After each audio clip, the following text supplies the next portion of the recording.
Halo Sumatera Utara, selamat sore pemirsa. Sumatera Utara hari ini kembali hadir menjumpai Anda. Edisi Minggu 14 Juli 2024, kali ini bersama saya Ahmad Rafi. Dan saya Putri Rahmadani Zain. Sejumlah informasi telah dirangkum tim redaksi kami untuk Anda dan berikut informasi selengkapnya.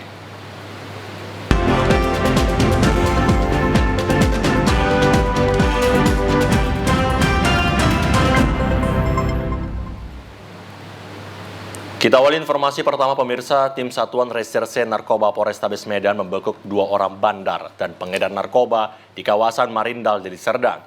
Kedua tersangka yang masih memiliki hubungan kekerabatan ini kerap melakukan transaksi jual beli narkoba yang dalam satu hari mencapai 10 gram narkoba jenis sabu. Petugas Satres Narkoba Polrestabes Medan menggerebek ke dalam kediaman bandar narkoba jenis sabu di kawasan Marindal, Deli Serdang setelah melakukan undercover buy atau menyamar sebagai pembeli narkoba. Saat membekuk bandar narkoba berinisial L alias Otong yang sedang tertidur di kamarnya ini, petugas juga menemukan seorang pengedar narkoba berinisial D yang saat itu kebetulan juga berada di kediaman bandar narkoba ini.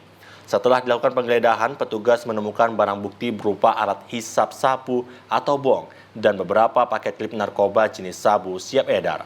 Kasat Narkoba Polrestabes Medan Kompol Adrian Rizky Lubis mengatakan, berdasarkan penyelidikan petugas dalam seharinya, tersangka yang merupakan bandar narkoba di kawasan Patumban dan Marindal ini melakukan transaksi narkoba sebanyak 10 gram, sehingga jika dihitung, setiap bulannya mencapai setengah kilogram narkoba jenis sabu.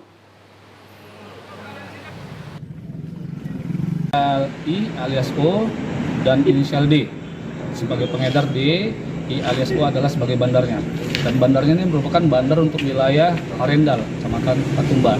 Si bandar ini dalam melakukan praktek ini seharinya menjual paling sedikit 10 gram sabu. Jadi kira-kira kalau sebulan itu hampir setengah kilo. Pembelinya ini dari warga sekitar atau dari luar juga? Pembelinya dari kawasan tersebut juga. Pemirsa, 2 adik kandung wartawan Sampurna Pasaribu yang tewas terbakar di rumahnya kembali melapor ke Polda Sumatera Utara agar segera menangkap otak pelaku yang diduga masih berkeliaran. Kedua adik kandung korban Sampurna Pasaribu bersama kuasa hukumnya mendatangi Sentral Pelayanan Kepolisian Terpadu Polda Sumatera Utara pada Sabtu sore. Mereka melaporkan peristiwa dibakarnya rumah korban yang juga menewaskan 3 anggota keluarganya sebagai peristiwa pembunuhan berencana. Kuasa hukum keluarga korban Andris Talir Horan mengatakan keluarga menduga kalau korban tewas dengan pembunuhan berencana. Mereka meminta pihak kepolisian meletakkan pasal 340 pasal 187. Atas dasar itu keluarga meminta agar kasus ini dibuka kembali dan otak pelaku pembakaran segera ditangkap. Pihak keluarga akan terus mengawal kasus ini sampai proses persidangan dan meminta pihak kepolisian agar tidak menutupi kasus yang menewaskan 4 orang tersebut. Bagaimana keinginan? Jadi kita akan terus mengawal ini sampai ke proses persidangan nanti. Makanya yang sudah tertangkap saat sekarang ini sebaiknya segera mengaku siapa kemudian yang menjadi otak pelaku dan lain-lainnya terhadap kasus ini. Jadi jangan menyembunyikan. Dan juga kita minta juga kepada aparat kepolisian supaya membuka ini seterbuka-terbukanya. Jangan ada yang ditutupi, siapapun dia, apapun pangkatnya, apapun jabatannya, karena kita menganut asas equality before the law, kesamaan di hadapan hukum, begitu. Pemirsa, lahan garapan di Desa Sampali, Jalan Haji Anip, Deli Serdang menolak adanya penertiban bangunan yang mereka dirikan, namun sebagian warga lainnya justru menerima adanya penertiban. Warga mengakui bahwa penguasaan lahan garapan tersebut tidak memiliki dasar hukum yang jelas. Salah seorang warga, Irma, mengatakan bahwa ia beserta rekannya menerima adanya penertiban tersebut. Sebab selama ini para warga yang menghuni lahan garapan tersebut tidak memiliki dasar hukum yang kuat sebagai alas hak penggunaan lahan. Dirinya juga menyebut bahwa pihak pengembang menawarkan relokasi atau ganti rugi berupa uang sebagai tanda menghormati warga yang telah menempati lahan selama puluhan tahun.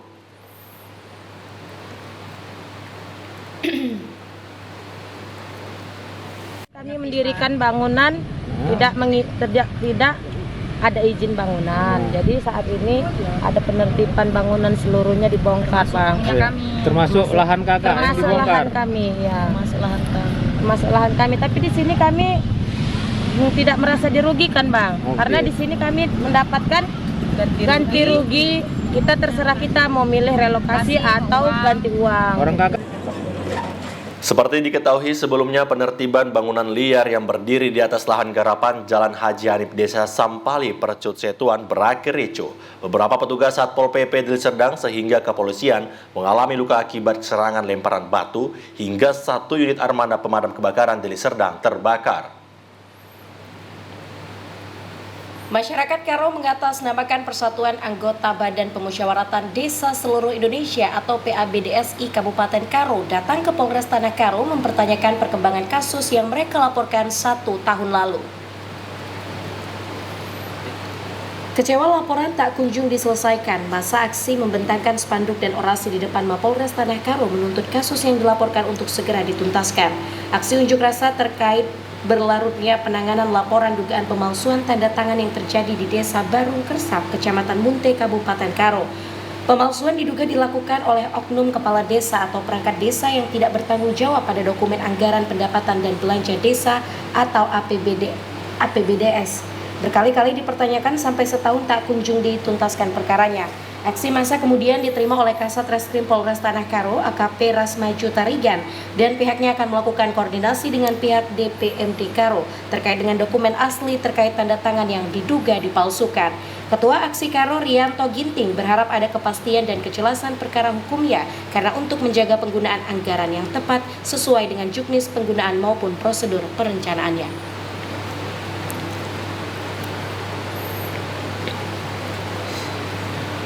Pada hari ini, tadi siang, kita rayakan atau memberi kue, kata atau peringatan mengingatkan ke Polres Tanah Karo biar ditindaklanjuti segera secepat mungkin agar kasus ini jelas terang benderang.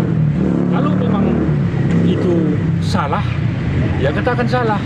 Apa sanksinya?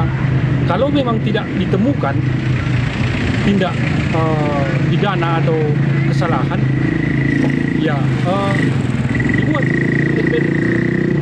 SP2AP-nya atau dihentikan. Pemirsa, Direktorat Jenderal Perhubungan Laut Kantor Kesah Bandaran dan Otoritas Pelabuhan Kelas 4 Pangkalan Susu melaksanakan layanan buku pelaut online yang dilakukan di Politeknik Adiguna Maritim Indonesia di Kota Medan.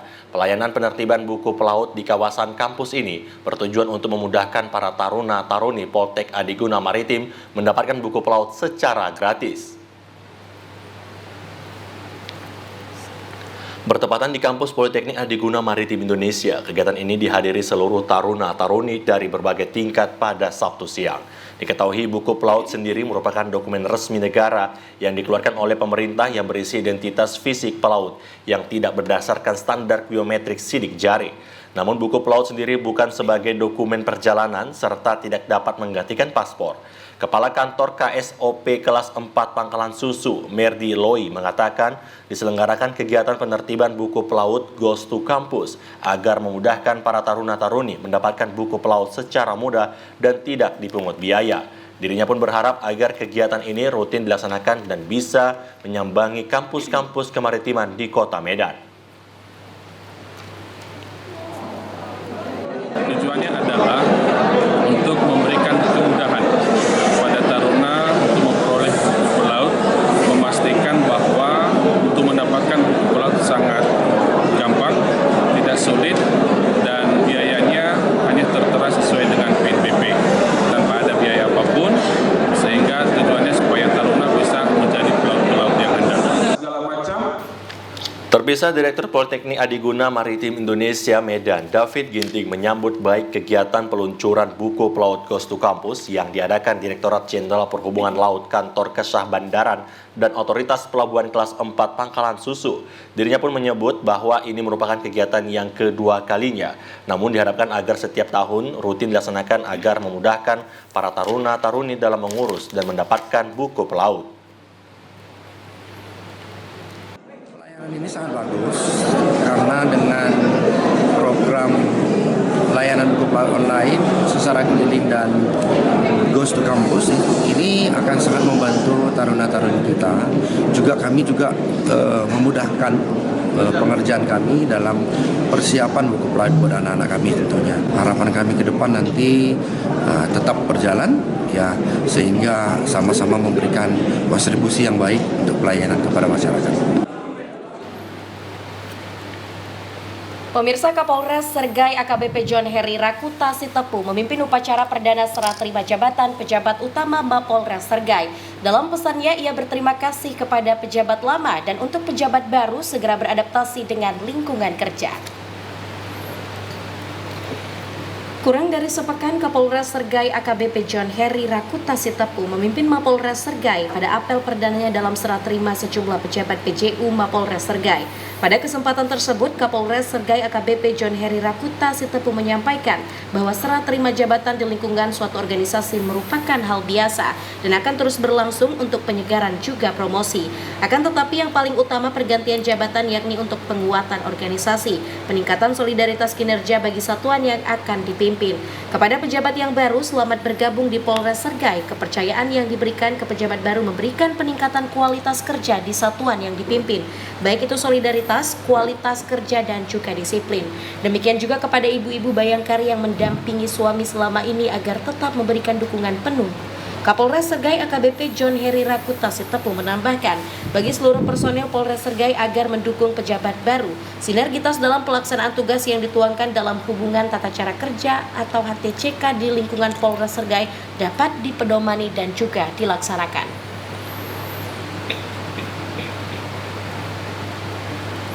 Pemirsa, ribuan masyarakat di Mandailing Natal tumpah ruah mengikuti dan menyaksikan pawai obor di sepanjang jalan protokol Penyambungan untuk memeriahkan Tahun Baru Islam 1 Muharram kemarin. Meski Tahun Baru Islam 1 Muharram 1446 Hijriah sudah berlalu, namun masyarakat di Kabupaten Mandailing Natal masih memanfaatkan momentum Hari Besar Islam dengan menggelar pawai obor. Ribuan warga terlihat antusias berkeliling kota, melintasi jalan protokol dengan penuh kegembiraan, melantungkan gema sholawat dan membawa obor yang terbuat dari bambu berisi minyak tanah. Arak-arakan pawai obor ini diadakan warga dengan Forum Ukhuwah Islamiyah Mandailing Natal, bertujuan memeriahkan Tahun Baru Islam sekaligus untuk menyuarakan penolakan terhadap judi online, narkoba, dan prostitusi. Tidak hanya itu, ribuan warga juga terlihat membuat petisi bersama dengan menandatangani penolakan judi online, narkoba, dan prostitusi yang kian marak di Kabupaten Mandailing Natal. Kegiatan malam ini kita adakan tadi mulai dari berzikir, ada tausiah, terus ada lagi pawai obor yang dilaksanakan dari seluruh masyarakat Mandailing Natal, baik dari organisasi, dari ormas, dari PNNB, dari pesantren, dan dari masyarakat yang sekitar Penyambungan Mandailing Natal ini. Pesertanya sekitar 1.500 sama. Kalau acaranya sebetulnya ini udah agenda tahunan kita, cuman lantaran saat ini agak terbelakang sedikit karena ada beberapa pihak panitia yang ada di luar negeri. Selama pawai obor ini berlangsung, akses jalan dua arah pun sempat mengalami kemacetan. Namun demikian, ratusan petugas kepolisian yang diturunkan berhasil mengatur lalu lintas hingga kemacetan panjang dapat diatasi. Ya pemirsa, informasi lainnya akan kami hadirkan usai jeda pariwara berikut ini. Tetaplah bersama kami di Sumatera Utara hari ini.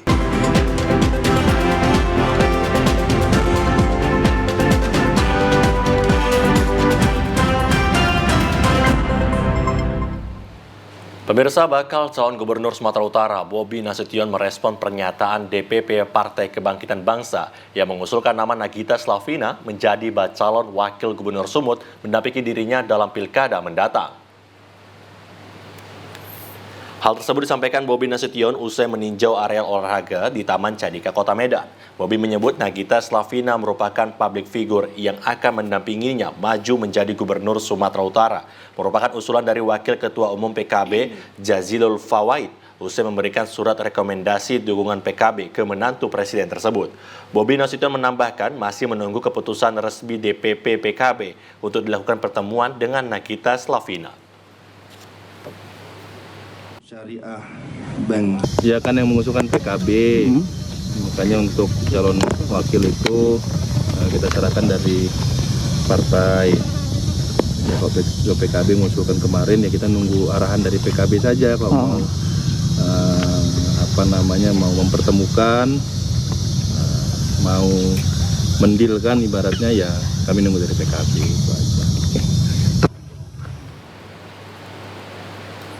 Sementara itu, Menteri Dalam Negeri Tito Karnavian mengingatkan Wali Kota Medan Bobi Afif Nasution terkait anggaran Pilkada Kota Medan 2024 yang hingga kini belum sepenuhnya disalurkan.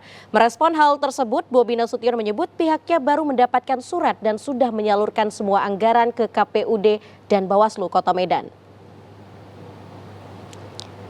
Pernyataan Tito Karnavian tersebut diungkap saat menjadi narasumber pada rapat koordinasi kesiapan penyelenggaraan Pilkada serentak wilayah Sumatera beberapa hari lalu di Kota Medan. Tito menyebut ada sekitar 83 miliar lagi anggaran Pilkada Kota Medan yang belum dicairkan dan itu hanya untuk pengamanan saja. Tito khawatir dengan anggaran Pilkada Kota Medan yang realisasinya masih jauh dari target. Menanggapi hal tersebut, Wali Kota Medan Bobi Nasution kemarin menyatakan seluruh anggaran Pilkada Kota Medan tahun 2024 untuk KPU dan Bawaslu Kota Medan sudah diberikan 100%. Namun untuk TNI Polri pencairannya saat ini masih bertahap mengingat Pemko Medan baru mendapatkan surat. Tapi yang sudah saya pastikan itu di hari Senin sudah kita lakukan pembayaran. Sudah untuk KPU dan Bawaslu sudah 100%. Memang untuk TNI Polri-nya yang belum 100%. Bertahap kita buat. Tinggal untuk TNI dan Polri-nya aja ya Pak yang belum. Iya, tinggal TNI Polri memang bukan nyalahin lagi, nanti dibilang kalian suka bilang nyalahin. Suratnya juga baru masuk kemarin.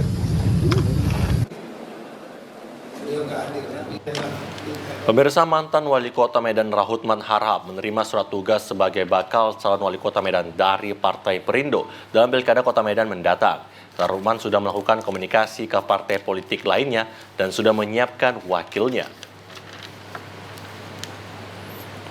DPP Partai Perindo melalui DPW Partai Perindo Sumatera Utara secara resmi menyerahkan surat tugas bakal calon Wali Kota Medan kepada Rahutman Harahap yang merupakan mantan Wali Kota Medan ke-15.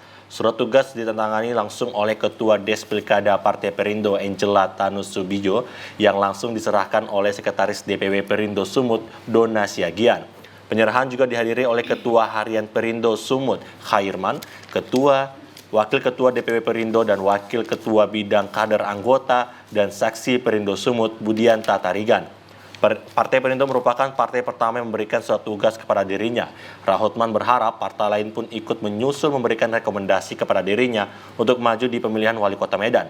Usai menerima surat tugas dari Partai Perindo guna melengkapi formulir B1 KWK, Rahutman akan melakukan komunikasi politik dengan parpol lain serta menyiapkan wakil untuk mendampinginya.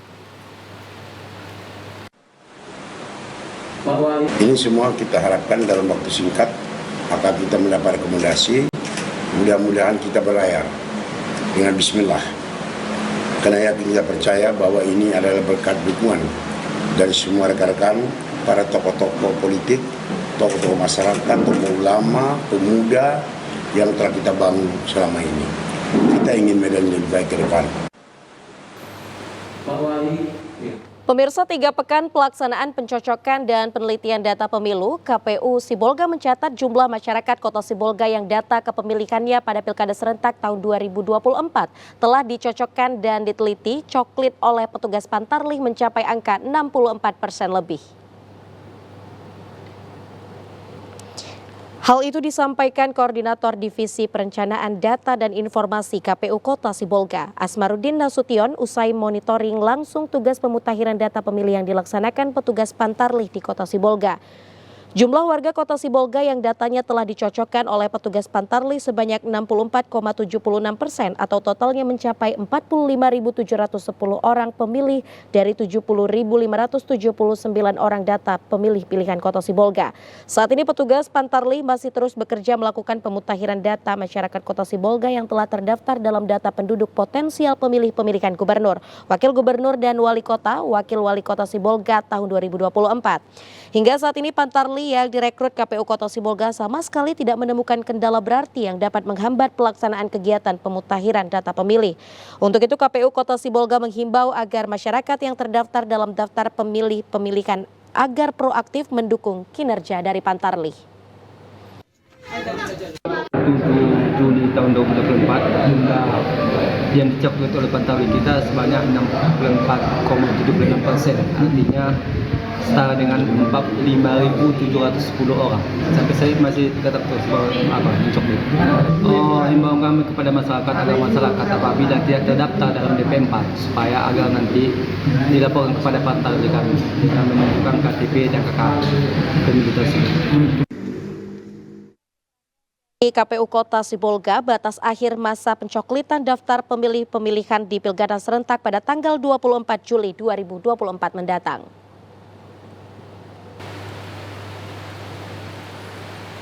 Sementara itu pemirsa, di tengah keterbatasan jumlah petugas yang dilibatkan dalam pengawasan tahapan pencoklitan, namun Bawaslu Kota Sibolga tetap optimis tahapan pencoklitan data pemilih di Kota Sibolga tetap berjalan sesuai aturan. Ketua Bawaslu Kota Sibolga, Salmon Tambunan, tidak menapik bahwa jumlah jajarannya baik di tingkat kelurahan dan kecamatan dalam melakukan pengawasan tahapan pencoklitan data pemilih di Kota Sibolga tidak sebanding dengan jumlah petugas Pantarli yang direkrut KPU Kota Sibolga sebanyak 274 orang. Meski demikian, Bawaslu Kota Sibolga tetap bertugas secara aktif melakukan pengawasan kepada petugas Pantarli sewaktu melakukan pencocokan data pemilih. Sebagai bentuk pengawasan yang ketat dilakukan, Bawaslu Kota Sibolga turut mengawal hak pilih masyarakat supaya tetap dapat menggunakan hak pilihnya di pelaksanaan pilkada nantinya. Jajaran Bawaslu Kota Sibolga baik di tingkat kelurahan dan kecamatan akan segera melaksanakan uji petik ataupun evaluasi terhadap kegiatan pencoklitan data pemilih hingga batas akhir masa tahapan pencoklitan. Hal tersebut bertujuan untuk mengetahui secara pasti apakah warga Kota Sibolga yang terdaftar dalam data pemilih telah tercoklit oleh petugas Pantarli. Pada prinsipnya semua diawasi, ya. Tapi dari segi jumlah kita dengan jumlah TPS kita nggak mungkin memadai karena TPS kita ada 137 dan Pantarli 274. Padahal perangkat kita di kelurahan hanya 17, di kecamatan ada 12, kan nggak seimbang. Artinya nggak mungkin semua TPS ini atau Pantarli ini diawasi oleh Bawaslu, tapi semua mereka ada report, ada laporan, kemudian juga kita akan mengambil sampel juga nanti langsung ke warga, apakah petugas Pantarli sudah datang atau tidak. Sementara itu, Komisi Pemilihan Umum Kabupaten Deli Serdang memanggil pengurus Partai Demokrat untuk mengklarifikasi pengajuan pengganti caleg terpilih almarhum Ismayadi yang meninggal dunia. Komisioner KPU Kabupaten Deli Serdang Erdinanta Sinuhaji menyebut meski kabar duka tersebut sudah diketahui namun sesuai dengan PKPU nomor 62024 dan Surat Dinas KPU RI nomor 664 UU 7/2017 bahwa calon terpilih yang meninggal dunia wajib melampirkan surat pemberitahuan dan dokumen akta kematian. Setelah diterima, pihak KPU melakukan klarifikasi kepada parpol tersebut dengan mencantumkan surat-surat pendukung seperti surat kematian dari Disduk Capil. Sesuai dengan PKPU nomor 6 tahun 2024 nantinya yang akan menggantikan almarhum Ismayadi yakni caleg di Dapil 6 dari partai yang sama dengan jumlah perolehan suara terbanyak kedua. Pasca diterimanya surat dan dokumen dari Partai Demokrat, selanjutnya KPU akan melakukan rapat pleno dan melakukan penetapan, di mana nantinya masuk dalam berita acara sebagai dasar untuk mengeluarkan surat keputusan dari KPU. Klarifikasi ini menurut aturannya setelah surat dikirimkan dan diterima di KPU Kabupaten Deli Serdang pertanggal 3 Juli itu masa KPU Kabupaten Deli Serdang memproses surat tersebut berdasarkan undang-undang adalah 14 hari, Pak. Sebelum tanggal 15 kita harus sudah menetapkan SK penetapan perubahan terkait perubahan adanya yang meninggal di SK penetapan calon terpilih tersebut, Pak.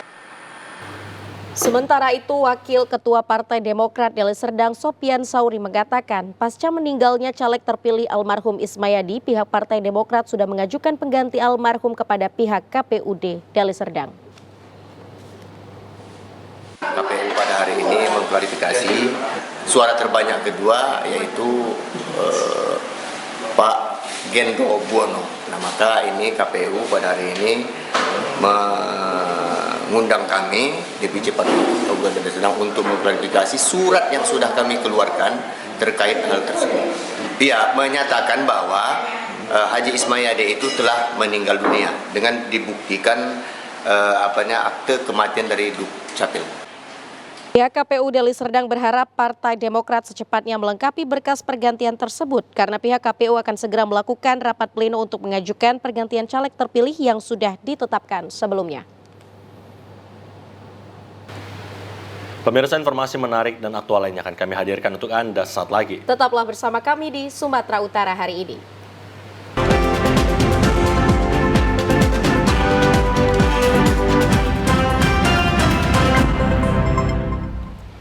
Pemirsa, limbah batu bara atau yang dikenal dengan fly ash bottom ash kini sudah dikomersilkan oleh Badan Pemerintahan Desa bekerja sama dengan PT PLN Indonesia Power yang berada di Desa Tanjung Pasir, Kecamatan Pangkalan Susu, Kabupaten Langkat.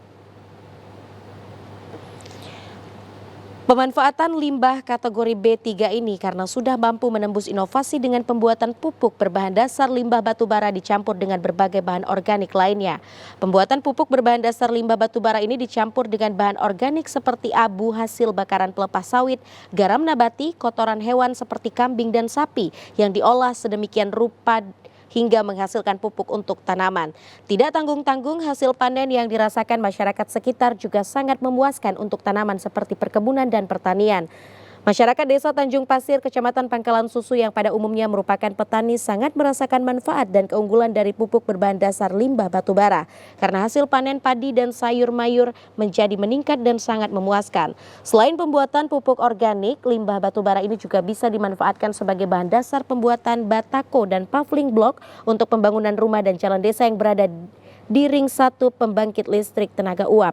Ketua Badan Pemerintahan Desa Tanjung Pasir, Subardi, mengatakan meski awalnya limbah batu bara sangat meresahkan, namun kini limbah tersebut bisa dimanfaatkan pembuatan pupuk, paving block dan juga batako. Nah, di sini dijelaskan bahwa saya di kalau Paba itu, tapi sini nggak dibuat nama Paba. Nah, di sini dimasuk kalsium apa gitu, organik dia kan. Kalau jadi situ ada yang namanya abu janjangan kelapa sawit, garam nabati, dari organik dari macam-macam kayak solid juga ada kan dari pabrik kelapa sawit. Kita ambil dari sana campur jadi satu. Pemanfaatan limbah batu bara ini bisa dirasakan masyarakat sekitar secara gratis demi kesejahteraan dan peningkatan ekonomi masyarakat Kabupaten Langkat, khususnya yang terdampak polusi udara dan juga lingkungan. Objek wisata Candi Sipamutung merupakan bangunan sejarah peninggalan Kerajaan Sriwijaya dahulu yang berada di Kabupaten Padang Lawas. Namun saat ini kondisi jalan menuju ke objek wisata tersebut rusak sehingga sangat jarang dikunjungi para wisatawan. Bangunan sejarah peninggalan Kerajaan Sriwijaya dahulu berupa Candi Sipamutung yang berada di Kabupaten Padang Lawas seharusnya bisa menjadi tempat objek wisata yang bisa meningkatkan perekonomian masyarakat sekitar. Namun jalan menuju objek wisata bersejarah tersebut kurang ada perhatian dari pemerintah daerah, terutama di bidang pelestarian kebudayaan. Kondisi jalan yang panjangnya sekitar 2 km dari jalan lintas Sumatera tersebut tidak ubahnya seperti kubangan kerbau. Salah seorang pengunjung, Sarwedi, menyayangkan sikap pemerintah daerah yang kurang peduli dengan kondisi jalan menuju Candi Sipamutung yang seharusnya bisa menjadi tempat wisata sekaligus melestarikan bangunan sejarah nenek moyang dahulu.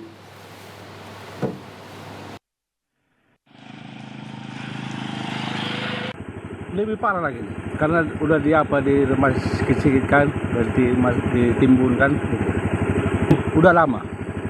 10 tahunan adalah. Hal senada juga disampaikan Kamaluddin Siregar yang mengatakan kondisi jalan rusak sudah lama terjadi, diperkirakan sudah lebih 10 tahun tanpa ada perbaikan.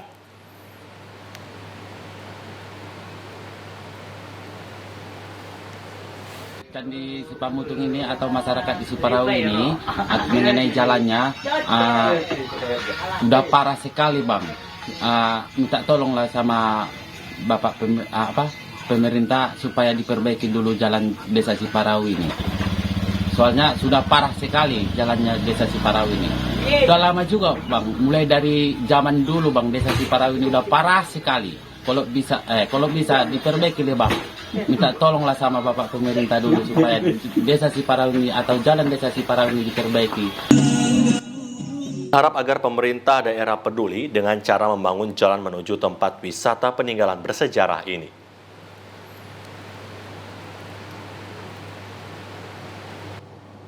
Pemirsa, berikut informasi perakiraan cuaca di sejumlah daerah di Sumatera Utara dari Badan Meteorologi, Klimatologi, dan Geofisika Wilayah 1 Medan berlaku pada hari Senin 15 Juli 2024. Assalamualaikum warahmatullahi wabarakatuh. Halo Sobat BMKG, bersama saya Devri Mandoza, Perakirawan BBMKG Wilayah 1 Medan akan menyampaikan info perakiraan cuaca dan hotspot untuk Provinsi Sumatera Utara Senin 15 Juli 2024. Pada pagi hari, kondisi cuaca berawan di wilayah Sumatera Utara.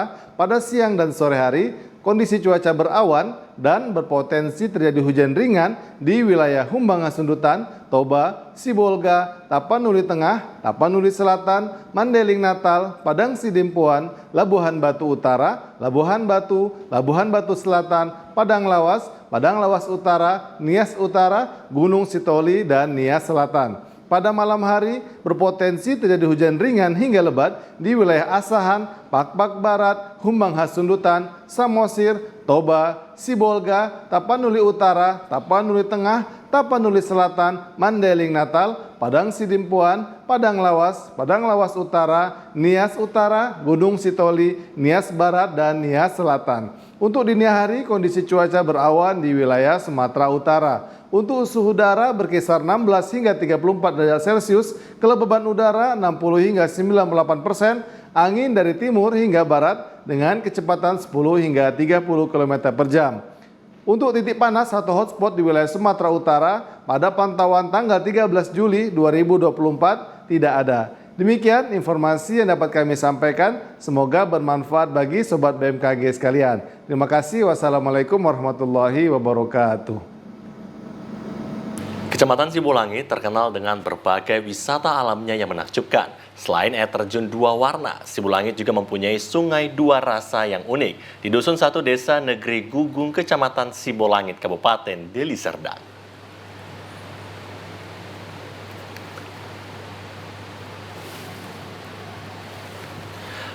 Bagi yang menyukai kegiatan mandi sembari menikmati pemandangan alam yang indah, Sungai Dua Rasa di Sibolangit adalah pilihan yang tepat. Hangat dan dinginnya sungai ini menjadi daya tarik tersendiri bagi para wisatawan. Untuk mencapai objek wisata ini, sebaiknya menggunakan kendaraan roda 2, karena jalur menuju ke pemandian air panas ini masih sempit dan sulit dilalui jika ada kendaraan roda 4 yang datang berlawanan. Perjalanan menuju pemandian air panas Dua Rasa ini dapat ditempuh selama lebih kurang 2 jam dari kota Medan.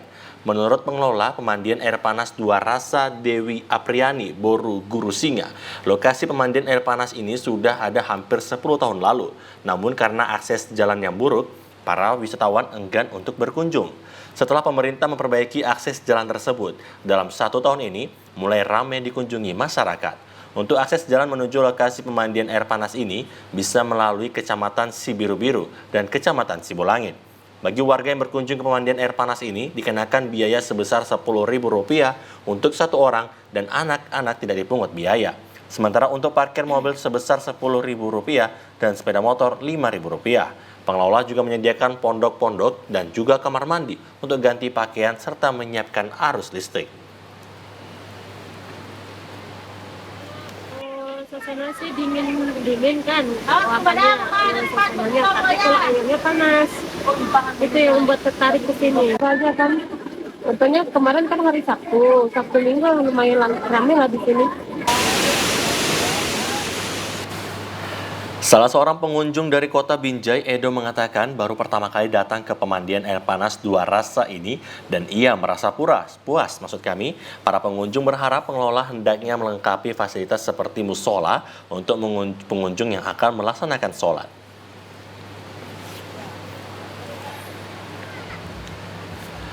Sesuai dengan namanya, pemandian air panas dua rasa adalah sungai yang memiliki dua sensasi rasa yang berbeda, yaitu panas dan dingin. Sumber aliran air panas berasal dari mata air panas Siburak dan air dinginnya berasal dari aliran sungai Lau Jabi. Pemirsa, informasi tadi mengakhiri perjumpaan kita di Sumatera Utara hari ini. Mewakili kerabat kerja yang bertugas, saya Ahmad Rafiq. Dan saya Putri Rahmadani Zain pamit undur diri. TVRI, Media Pemersatu Bangsa. Sampai jumpa.